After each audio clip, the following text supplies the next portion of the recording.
Hi everyone, I'm Susan, the Education Manager from the Sacramento History Museum, and today I'm going to be showing you how to do soap felting. You'll need a bar of soap. I have a rounded bar of soap. If you have a rectangular one, no big deal. The edges you might want to consider just shaving down a little bit, especially for littler kids if they're doing it. The edges can just be a little bit tough to get fully worked in with the wool. You'll also need roving wool or felted wool. It's not felt and it's not exactly wool either. I just bought mine online. It was really easy. I happen to like these colors, but they come in every single color, so you can get whatever you would like. You aren't going to need a lot of it. Just pull it off from the top edge, and it comes right off, and you can start kind of piling up your colors so that you can add them to your soap. You will eventually need just a plastic bag. You put everything in there, and then the mess doesn't get everywhere. You'll need some warm water and a little bit of dish soap.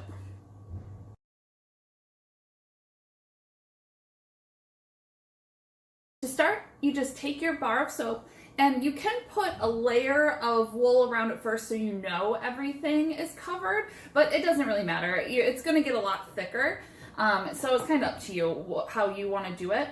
Now, I'm going to just start taking some of my wool and kind of stretch it out a little bit. You don't want it too clumpy, but it's all right.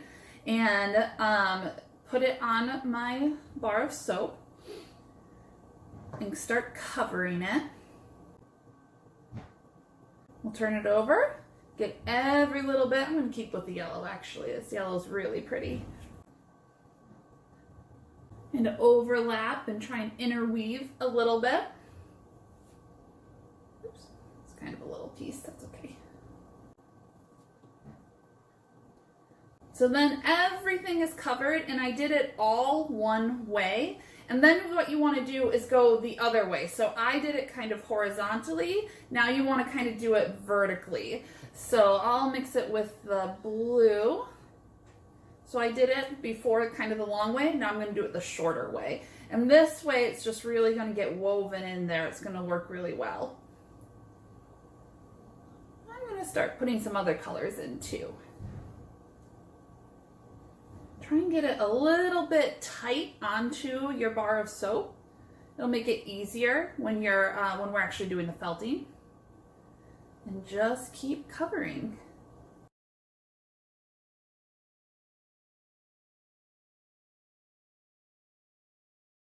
Don't worry about making everything perfect, especially on your first attempt.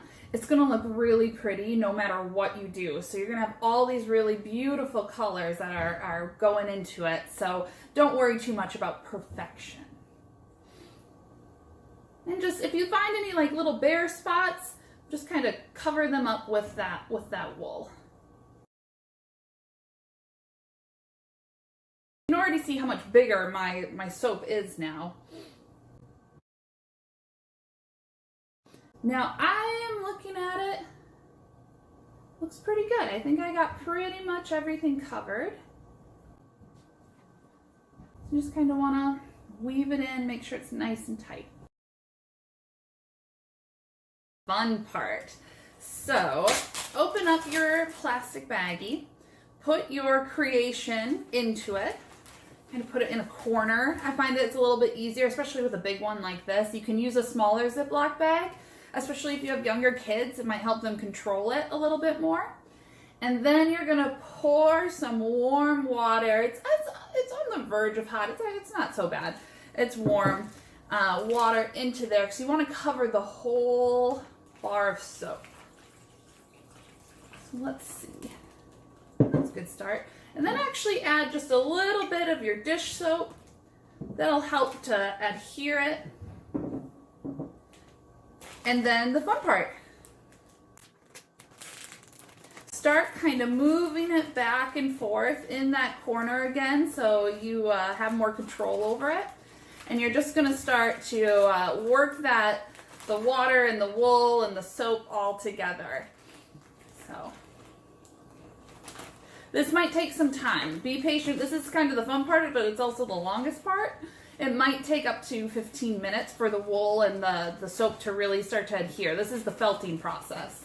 You don't have to like throw it around, especially not at first. Just kind of move it gently back and forth.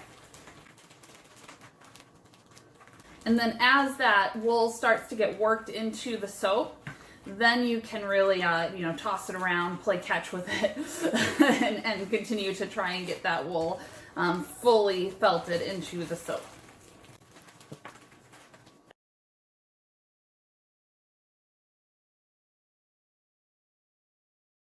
I can already start to see that it's starting to adhere to the soap. The other really great thing about this is that it gets really sudsy and it smells so good. Now I'm about midway through and I decided to check it. You can do kind of the pinch test to see how you're doing. Down here you can see I'm not pinching any extra wool, and that's good, that's what we want. Up here though is a different story. I have a little bit of a bald patch right there, and then I have kind of this hunk of wool that's coming off. If you find this is happening to you as well, try and move your wool over. It might already be pretty well adhered to your soap, and that's good, that's what you want. So what I'm actually gonna do is just kind of cut this extra off and then place it over there, stick it back in, and keep trying. Ooh, it's pretty. It's got all sorts of layers on it. Look at that. Well, we'll turn it over and see if I can get that side to adhere. And then that side, no harm done there. I'll keep working at it and try and get that worked into the soap as well. So then back into the bag it goes. Okay, there you have it. The final product. Now, I still have a little bit of a bald spot right there. I'm okay with it. That's all right. It doesn't have to be perfect. And I enjoyed this so much, I ended up making a second one. Where did this tradition come from? It is historic, actually. People used to put their soaps in a woolen felted fabric or fiber, and it actually makes the soap last a lot longer. And if you had soap back then, it was kind of precious to you, right? Because you weren't making soap the same way that we do today, where maybe we just go to the store and get soap. No, you had to make your own, and it was usually made with things like animal fats and all sorts of different things that maybe you and I wouldn't necessarily think of as soap today. So you would want it to last a long time though, because it would take a lot of work to make. So by putting it in one of these, you are actually making the life of the soap last a lot longer. And the wool on it is actually antibacterial, so you're not going to get that kind of soap scum that you might get on a regular soap block in your shower. And also, it's a great exfoliant. This wool, it isn't too abrasive. So instead of using a loofah or a washcloth that we might use today, you can actually use it to wash yourself, and it exfoliates your skin at the same time. I hope you enjoyed this tutorial and will take a chance and make some of your own. So now I have two. I have one for myself, and maybe I can give one away as a gift. Thank you, everybody. We hope to see you really soon.